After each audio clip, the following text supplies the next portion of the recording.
Assalamu алейкум, урматтуу Бага Сүрө Кыргызстан каналынын көрүүчүлөрү, кутман күнүңүздөр менен.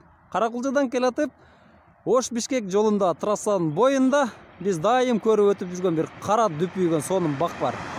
Ушул жерге токтоп калдык, ээси жок. Жөн гана азыр барып сыртынан тартам. Кандай бак, эмне бак экенин барып көрүп келели.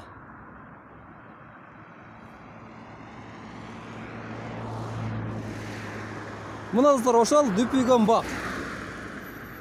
Кандай бак экенин билбейбиз, азыр барып кандай бак сиздерге тааныштырып келейин. Бул ыргалдуу багбанчылык. Катар аралыгы 1 метрден, ортодогу жол аралыгы 3-4 метрден эгилиптир. Бул жердеги негизги сорттор түсүнө караганда Red Chief Crimson алмалары жана чаңдаштыруучу катары 6-1 Golden алмалары коюлуптур.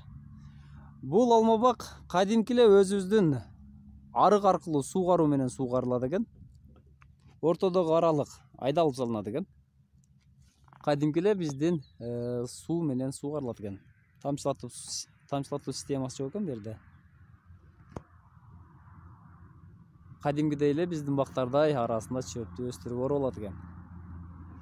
Алма 4-5 жаштагы алма экен, толук түрдө мөмөгө отуруптур, учунан бери даже мөмө экен.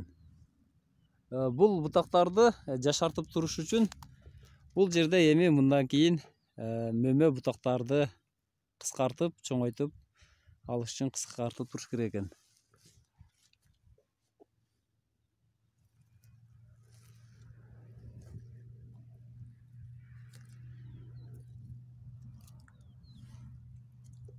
Көчөттү жакшы багыптыр.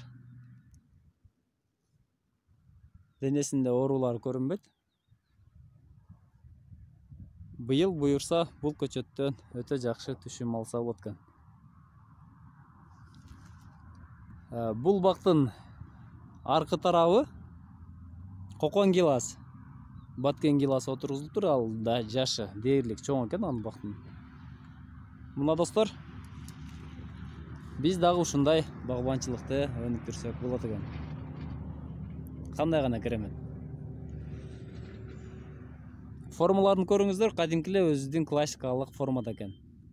Кээ бирөөлөр 1 стволдуу, кээ бирөөлөр 2, 3, ашып кеткени 5-6 кесе сыяктуу формада экен. Бою көчөттүн ашып кетсе 2 метр, кээ бир жерлеринде 3 метрлик көчөттөрү дагы бар экен. Мына сонун бак. Мына достор, жанында турган бул гилас бак. 7-8 жылдык болуп калган бак болуш керек. Мына дүпүйгөн чоң бак. Ушул кызыргандардын баары гилас бак. Жанында ушул гилас бакты карашат. Аралыгы бул 6-4 метр аралыгында тигилген экен. Классика формада буталган. Бойлору 4-5 метр. Анчалык бийик эмес. Өтө сонун формада.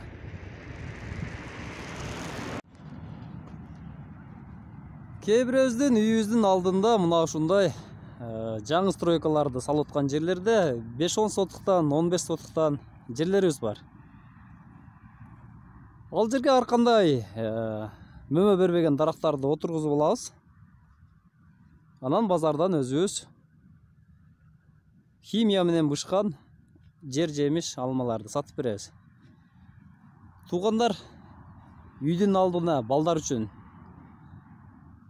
ар кайсы мөмө түшүмдөн отургузуп койсоңуздар, балдар үчүн бул биоорганикалык жер жемиш болмок. Ошондо биздин организм оорумак эмес. Чоң гана мынакей үйлөрдүн алды. Оштон чыгып Бишкекке чейин барсаң, мындай жерлер көп эле учурайт.